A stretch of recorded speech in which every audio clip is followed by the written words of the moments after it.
the world learned a hard truth. A product labeled sterile can still blind patients, or even kill them. This is episode 2 of the USFDA warning letter series, the eye drop outbreak. This wasn't minor contamination. The outbreak strain was a highly drug-resistant Pseudomonas aeruginosa, an organism that thrives in water systems and should never come close to a sterile ophthalmic product. In a single eye drop, one viable cell is enough to cause irreversible blindness. What FDA found inside the plant was shocking. No validation of the manufacturing process, media fill for years, a contaminated water system, no sterility assurance program, personnel touching sterile equipment with bare heads, and broken HEPA filters in the filling area. The product passed testing but failed on patients.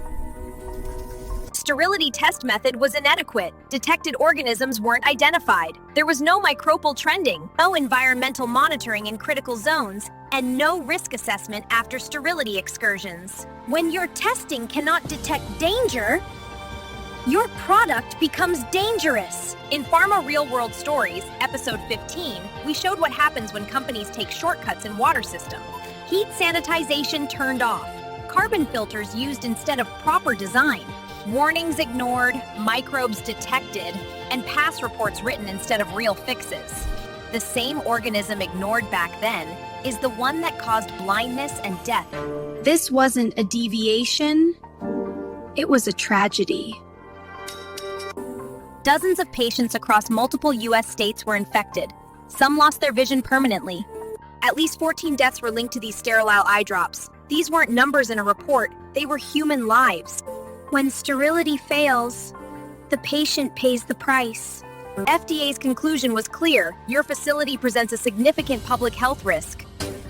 The failures were systemic, from contaminated water to unvalidated aseptic processes to products released without scientific justification.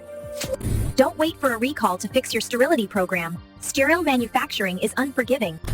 One weak step can cost patients their vision or their lives. Build a system that prevents contamination, not one that reacts to it. Let PHARPRO consultation help you protect your facility and your patients.